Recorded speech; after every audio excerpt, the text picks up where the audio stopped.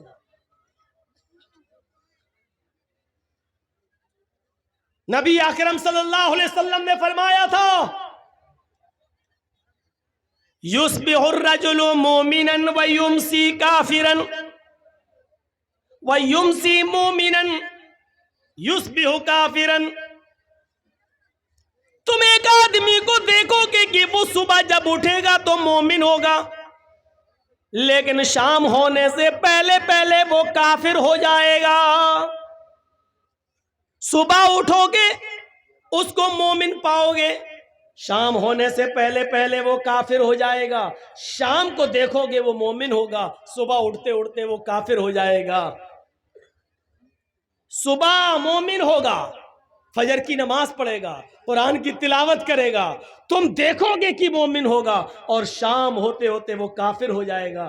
یہ منظر دیکھنا ہے تو آج کے زمانے میں دیکھ لو کہ ایک مسلمان صبح فجر کی نماز پڑھتا ہے، قرآن کی تلاوت کرتا ہے، اور پھر نیتا بننے کے چکر میں، چناؤ جیتنے کے چکر میں، غیر مسلموں کو خوش کرنے کے چکر میں وہ کسی مندر میں بھی چلا جاتا ہے اور ٹیکا بھی لگا لیتا ہے۔ شام ہونے سے پہلے پہلے اس کی انٹری کہیں اور ہو جاتی ہے۔ یہ منظر دیکھنا ہو تو آج کے زمانے میں تم دیکھ سکتے